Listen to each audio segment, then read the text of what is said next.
Hello मेरे प्यारे दोस्तों, स्वागत है आपके अपने चैनल में। तो आज की टॉपिक हम लोग का होने वाली एक्सप्लेनेशंस के ऊपर, ठीक है। पार्ट 2 का पेपर 3 का एक्सप्लेनेशंस देखेंगे। As you like it and Julius Caesar का एक्सप्लेनेशन हम लोग यहाँ पे देखेंगे।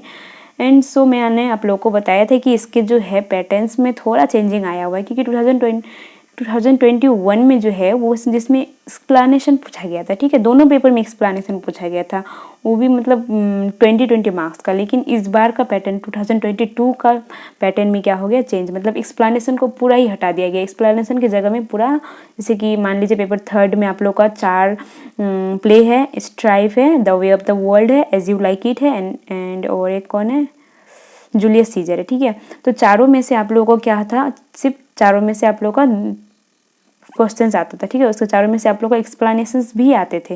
लेकिन इस बार क्या हो गया है कि आप लोग का 4 में से एक्सप्लेनेशन का 20 मार्क्स को हटा के चारों मतलब प्ले से ही आप लोग क्वेश्चंस डाला जा रहा है, ठीक है। तो इसलिए मतलब इस बार मैं थोड़ा कंफ्यूज हूँ। शायद मुझे जहाँ तक लग रहा है कि आप लोग का 80% चांस है कि 2021 का ही पैटर्न फॉलो होगा, लेकिन फिर भी 40% जो है मतलब चांसेस है कि एक्सप्लेनेशन दे सकते हैं, क्योंकि एक्सप्लेनेशन काफ़ी इंपॉर्टेंट होता है। एक्सप्लेनेशन तो पता ही है आप लोग को, एक्सप्लेनेशन में थोड़ा माइंड थोड़ा ज़्यादा यूज़ करना पड़ता है, बाकी बात सब तो सब पढ़ना पड़ता है। हम लोग देखते हैं थोड़ा पैटर्न ऐसे मैं बता चुकी हूँ आप लोगों को सजेशन में, लेकिन फिर भी एक बार देख लेते हैं, ठीक है।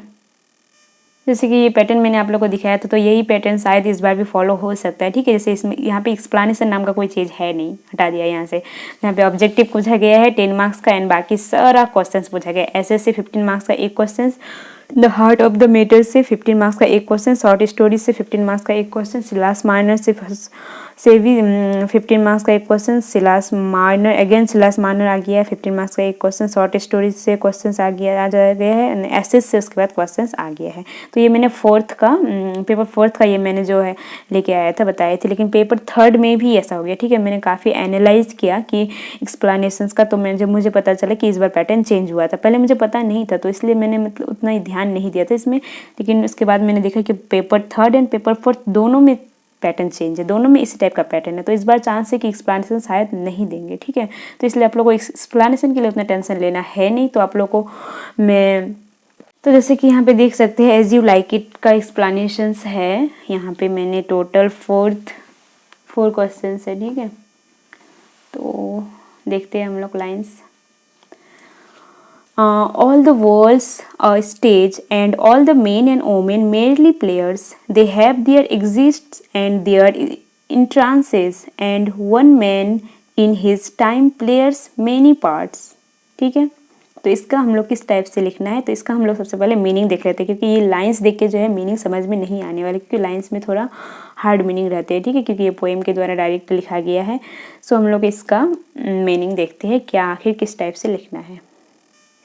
आप लोगों को एक्सप्लेनेशन के ऊपर काफ़ी ज़्यादा रिक्वेस्ट था कि एक्सप्लेनेशन के ऊपर वीडियो बनाओ। मुझे इतना टाइम नहीं मिला कि मैं फ्रेश करके इतना सारा लिखूं, तो इसलिए मैंने अपना नोट्स से ही आप लोगों के लिए यहाँ पे लेके आया है, ठीक है। तो हम लोग फर्स्ट क्वेश्चन देखते हैं, जो कि क्वेश्चन था हम लोगों का, all the world's stage and all the men and women merely players, ठीक है। इसका मीनिंग क्या है देख लेते हैं। हम लोग स्टार्ट करते हैं।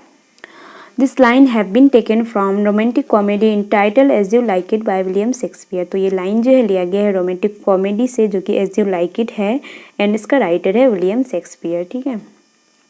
The great dramatist of his time, तो वो अपने टाइम में काफ़ी ग्रेट महान थे। This are from act 2 and scene 7 of the play, तो ये जो प्ले का है वो एक्ट 2 एंड सीन 7 है, ठीक है।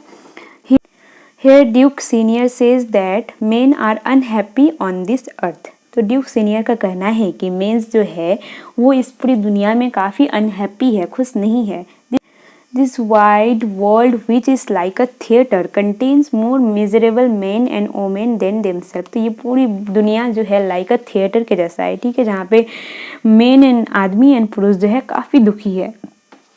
ऑन रिप्लाई जैक्स स्पीक्स, तो इस लाइन के जो रिप्लाई करके जैक्स बोलते हैं, that the whole world is a theatre in which man and women of all sort play their parts. तो जैक्स कह रहे हैं कि ये पूरी दुनिया जो है एक थिएटर का है, जहाँ पे मैन एंड वोमेन अपना पार्ट प्ले कर रहे हैं, मतलब अपना रोल जो है प्ले कर रहे हैं। They are born and they die, वो लोग जन्म ले रहे हैं, मतलब हम लोग उन आदमी एंड पुरुष के बारे में बताया गया है कि जन्म ले रहे हैं और मर रहे हैं। Just as the players enter and play their role and leave the stage, जैसा एक प्लेयर जो है अपना रोल प्ले करता है और अपना स्टेज छोड़ देता है, and the life of the man is divided into many parts and it can be compared to a drama of 7 acts. ठीक है, तो इसी प्रकार जो है मनुष्य का जो जीवन है उसको कई भागों में उसका रोल के हिसाब से कई भागों में बांटा गया है। ठीक है, जिसे हम लोग ड्रामा 7 एक्ट से कंपेयर कर सकते हैं, तुलना कर सकते हैं। According to Jaques a man has to play the following roles, तो जैक्स के अनुसार जो है मेन को, इंसान को इन सारे रोल्स अपना निभाना पड़ता है, जो कि हम लोग देखेंगे अभी। इन हिज लाइफ, हमारे लाइफ में। अ क्राइंग एंड वॉमिटिंग चाइल्ड, तो सबसे पहले हम लोग कैसे अपना रोल स्टार्ट करते हैं? क्राइंग, एक बेबी के रूप में, वॉमिटिंग करके एंड क्राइंग करके, in the arm of the nurse, nurse के बाहों में, नर्स के गोद से। ठीक है। अ school boy with a bag of books, ठीक है, एक स्कूल, उसके बाद हम लोग स्कूल जाते हैं एक बैग ऑफ बुक्स लेके, जो कि एक प्रकार का रोल है। उसके बाद हम लोग का रोल है अ डिसअपियरिंग लवर, एक लवर्स, एक प्रेमी बनकर। उसके बाद है a fierce and ferocious soldier, एक बहुत ही क्रूर सोल्जर बनके, क्रूर soldier and justice and the last stage of the main. ठीक है, तो सबसे पहले हम लोग क्या करते हैं, एक नर्स के बाहों में रोते हुए, वॉमिटिंग करते हुए हम लोग पैदा होते हैं। उसके बाद हम लोग स्कूल जाना स्टार्ट करते हैं। उसके बाद हम लोग एक लवर्स, प्रेमी के रूप में होते हैं। उसके बाद हम लोग जाके एक अपना फाइनेंशियल इंडिपेंडेंस होने के बाद अपना एक सोल्जर का रूप लेते हैं और हमें जस्टिस का ये करते हैं, रोल प्ले करते हैं। एंड उसके बाद जो लास्ट स्टेज है वो है, बाद जाके हम लोग एक मेन बनते हैं, लास्ट स्टेज है। ठीक है, उसके बाद in short here William Shakespeare has drawn a pen picture of human life in a very suggestive वे।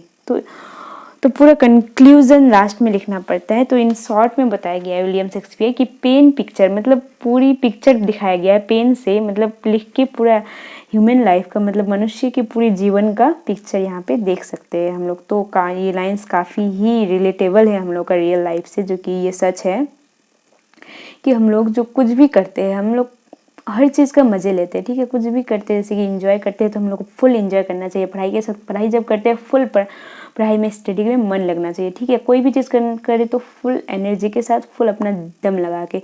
लेकिन दिमाग का एक साइड कोना में एक बात रखना चाहिए हमेशा याद, कि जो जितने सारे ये कहाँ हम लोग का जीवन में हो रहा है, यहाँ पे कुछ भी परमानेंट नहीं है। नथिंग इज़ परमानेंट, यहाँ पे कुछ परमानेंट नहीं है। बस हम लोग यहाँ पे अपना रोल प्ले कर रहे हैं और एक दिन हमें जाना है।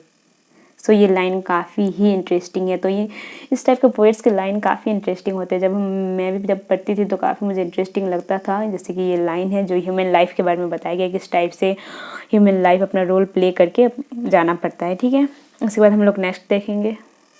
सो नेक्स्ट लाइन है, as I remember Adam it was upon their fashion bequeathed me by will but pour 1,000 crowns, and as thou sayest, charged by my brother on his blessing to braid me well, and there begins my sadness. So इस लाइन का हम लोग meaning देखते हैं। So this line have been taken from, तो ये line जो है वेल नोन कॉमेडी, तो ये लाइन आप लोग को वही लिख देना है, सेम लाइन है। तो हम लोग इसका मीनिंग समझते हैं। मेन मीनिंग क्या है? This words indicate that this is the continuation of a talk which was going on between Orlando and Adam before we see on the stage. तो ये जो लाइन्स है, ये लाइन्स हम लोग देखते हैं कि ऑरलैंडो एंड एडम के बीच में ये लाइन्स, मतलब इन लाइन्स के थ्रू लोग बात कर रहे थे।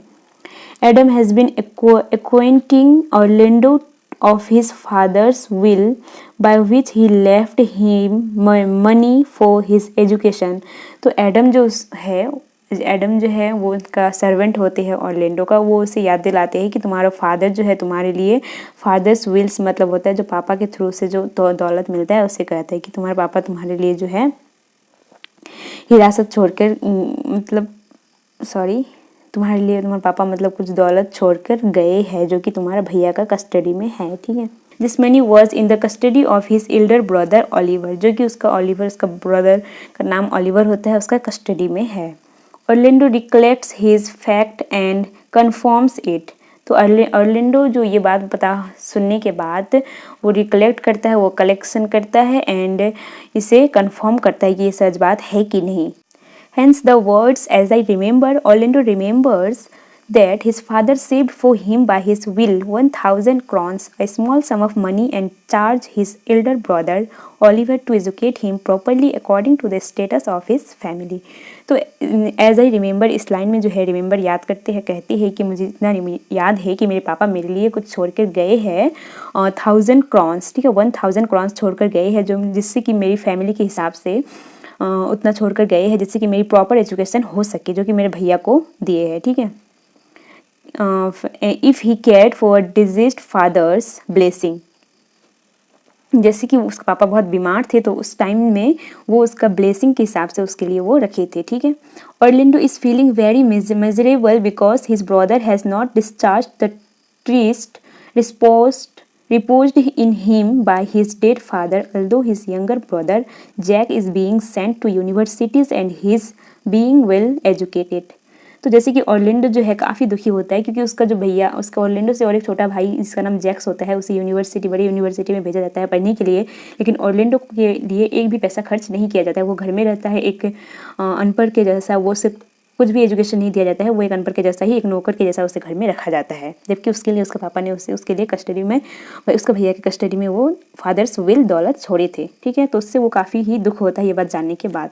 इन शॉर्ट में हम लोग देख लेते हैं। In short the dramatist shows the reaction in the mind of the character Orlando. तो इन शॉर्ट में जो यहाँ पे जो है पूरे लाइन्स में ऑर्लैंडो का रिएक्शंस दिखा गया कि ऑर्लैंडो को ये बात पता होने के बाद उसे कैसे फील होता है।